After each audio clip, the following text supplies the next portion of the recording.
All right, today we are diving deep into something that's going to stretch your brain a little. What if our universe, this whole vast reality we know, isn't the only one? Yeah, we're talking about the science behind parallel worlds. So let's just get right to the heart of it with a question for you. Is it possible, right this very second, that there are other versions of you out there? Think about it. Versions that took that other job, that moved to that other city, living completely different lives based on different choices. Now, I know what you're thinking. Sounds like something straight out of a movie. But hold on. Before you write this off as just sci-fi, you need to know this is a very real, very serious idea that comes directly from our most cutting-edge physics. So the big question is, how do we even get here? How do we go from one universe to, well, maybe an infinite number of them?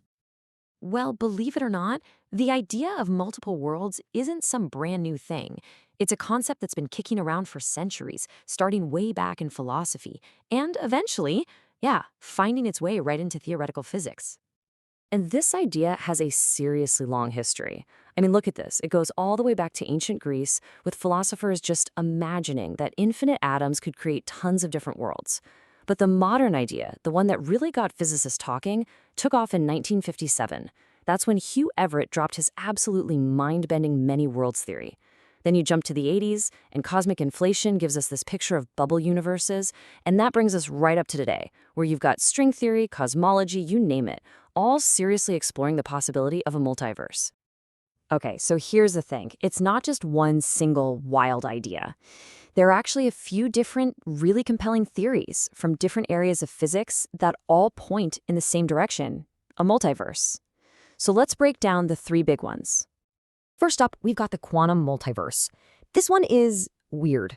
You know, down at the tiny scales, particles are basically a cloud of possibilities until we look at them.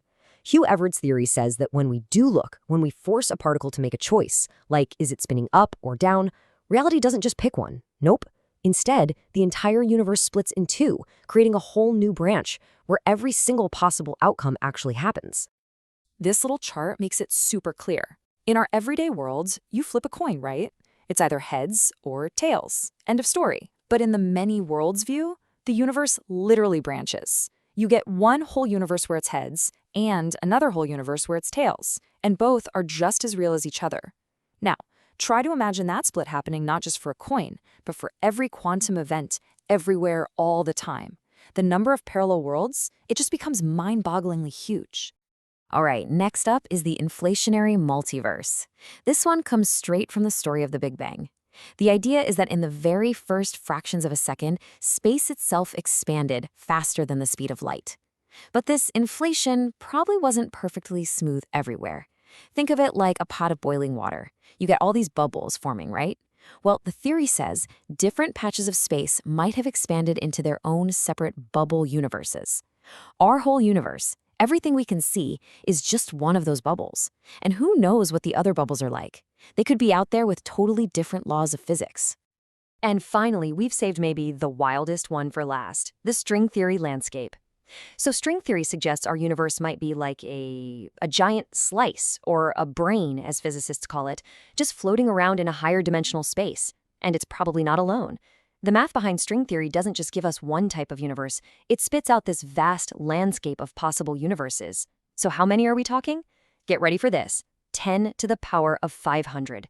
That is a 1 with 500 zeros after it. You literally couldn't write that number down because there aren't enough atoms in our entire observable universe to do it.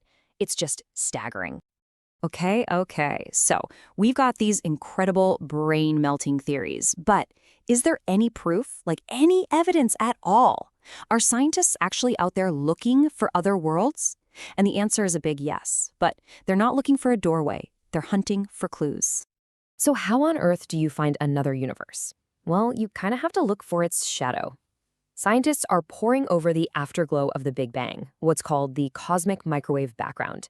They're looking for weird cold spots or patterns, almost like cosmic bruises that could have been left if our bubble universe bumped into another one.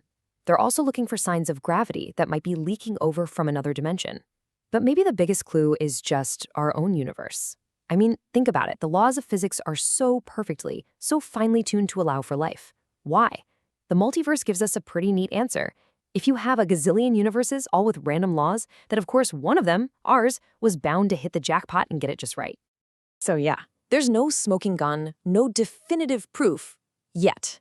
But the clues are seriously tantalizing, and the multiverse offers this elegant explanation for some of the biggest puzzles in physics. The hunt is absolutely on.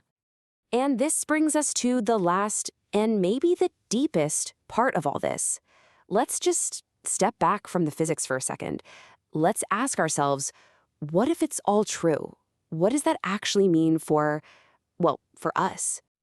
This is really the big philosophical question, isn't it? If there's another you out there who took that other job, who married that other person, who didn't make that mistake you regret, does the choice you made right here even matter anymore? It's a heavy question for sure, but the answer might be simpler than we think. I really like this quote here.